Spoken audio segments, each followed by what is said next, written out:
A palavra de Deus é uma coletânea de livros que, por si só, são suficientes. Podemos recorrer a outras literaturas para compreender contextos históricos ou culturais, mas a Bíblia, em sua essência, não depende de nenhuma fonte externa para nos direcionar. O simples ato de meditar nas Escrituras ilumina o nosso coração, transforma a nossa mentalidade e nos fortalece em todas as estações da vida. Ela nos traz esperança nos dias maus, como vemos na história de José, mas também nos alerta a não nos acomodarmos nos dias bons, porque eles também podem passar, como aprendemos com Jó. Eclesiastes nos lembra que tudo tem um tempo determinado: tempo de plantar, tempo de colher, tempo de chorar e tempo de se alegrar. Ou seja, a Bíblia nos ensina a discernir o tempo em que estamos vivendo. Outro ensinamento precioso das Escrituras é que Deus age de formas diferentes. Ele é criativo, soberano e magnífico. Não é possível domesticá-lo, nem impor a ele os meios pelos quais deve agir. O que nos cabe é estar atentos às orientações que ele nos dá. Por isso, quando olhamos para a Bíblia, encontramos histórias diferentes, caminhos distintos e desfechos variados. Mas um princípio permanece: reconhecer Deus em todos os nossos caminhos é sempre a escolha mais segura. E é exatamente isso que Provérbios capítulo 3, verso 6 nos ensina. Reconhece o Senhor em todos os teus caminhos, e Ele endireitará as tuas veredas. A Bíblia nos mostra que escolher Deus nem sempre parece ser a escolha mais confortável no curto prazo. Veja Ruth. Tudo ao redor dela indicava que o melhor caminho seria voltar ao passado, à sua terra, ao que era conhecido. Mas ela escolheu a fidelidade, mesmo quando isso custou seu conforto, sua segurança e, aparentemente, seus sonhos. E como resposta à fidelidade, Deus lhe concedeu muito mais do que ela poderia imaginar. Agora, observe Saul. Ele tinha tudo para dar certo.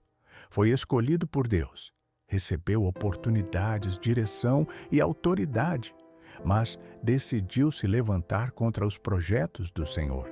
E suas escolhas trouxeram consequências não apenas para ele, mas para gerações posteriores. Raabe é outro exemplo poderoso. Criada em um ambiente onde quebrar os princípios de Deus era algo normal. Ela reconhece a grandeza do Senhor e decide agir em favor do povo de Deus. Sua vida é transformada. Ela deixa sua antiga história para trás e passa a fazer parte da genealogia de Jesus. Essas histórias nos ensinam que reconhecer Deus em nossos caminhos pode até gerar dor, rejeição ou medo no início, mas sempre conduz a um destino que vale a pena. Quando falamos de reconhecer Deus nos caminhos, precisamos falar de escolhas, e poucas histórias ilustram isso tão bem quanto as de Sansão e José. Ambos enfrentaram tentações reais. Ambos tiveram oportunidades de escolher o prazer. A diferença não estava na tentação, mas na resposta. Sansão conhecia a Deus, conhecia sua reputação, já havia vivido experiências sobrenaturais e carregava uma unção específica, mas, repetidamente, escolheu quebrar princípios. Ele se acostumou tanto a viver daquela forma que, quando o Espírito do Senhor se retirou, ele sequer percebeu a ausência. O Espírito Santo não grita para chamar atenção. Ele respeita decisões. Sansão escolheu um caminho que não combinava com a presença de Deus. E Deus respeitou essa escolha. Não por falta de aviso, nem por falta de experiência, mas por decisão consciente. Sansão tira o cinto de segurança da vida espiritual. Acelera sem freios, ignora os alertas, até que surge a curva das consequências. Quando desperta do seu coma espiritual, ele está cego, fraco, envergonhado e sendo usado como entretenimento pelos inimigos.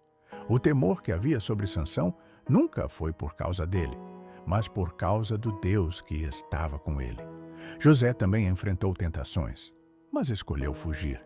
Mesmo injustiçado, traído e esquecido, ele se recusou a ofender a Deus.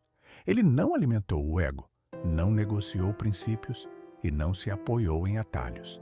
A fidelidade de José parecia não fazer sentido no curto prazo, mas, no tempo certo, a colheita chegou, de escravo a governador, de esquecido a instrumento de salvação para uma nação inteira.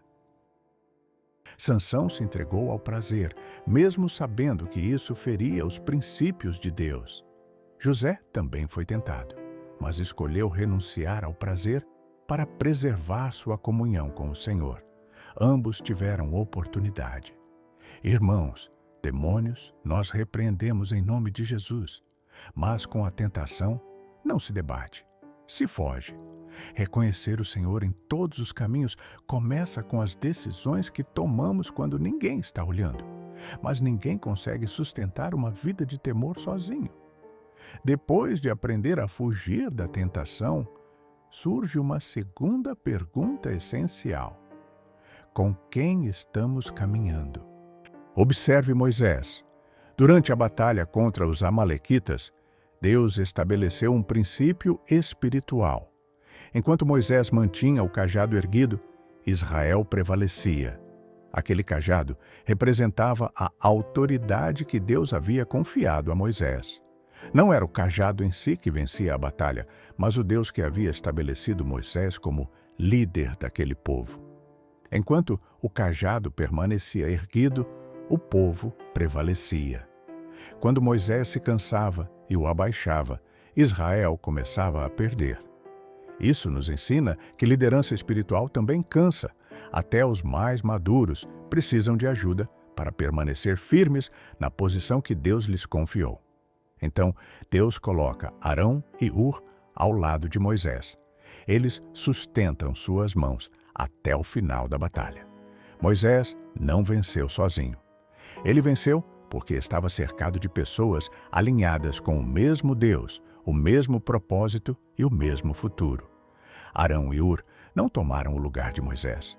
Eles apenas sustentaram seus braços. Amigos alinhados com Deus não substituem nosso chamado.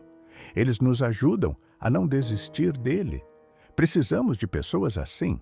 Gente que nos ajude a segurar o cajado quando o cansaço chega. Às vezes com palavras, às vezes com oração, às vezes apenas com presença silenciosa. Mesmo com bons amigos ao nosso lado, haverá momentos em que Deus nos chamará para avançar. E avançar quase sempre envolve medo.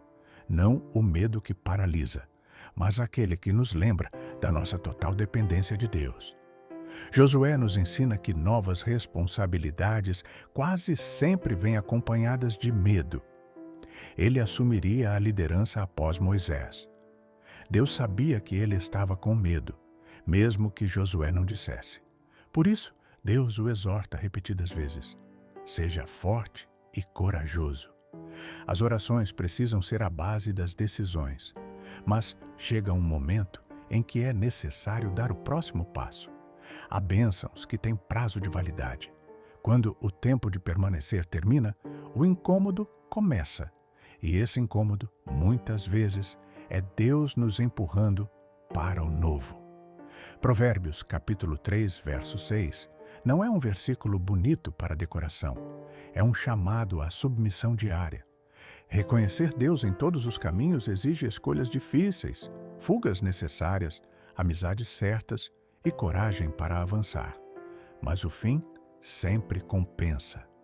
Que o Senhor nos encontre sensíveis, obedientes e firmes, porque reconhecer Deus hoje é o que endireita o amanhã.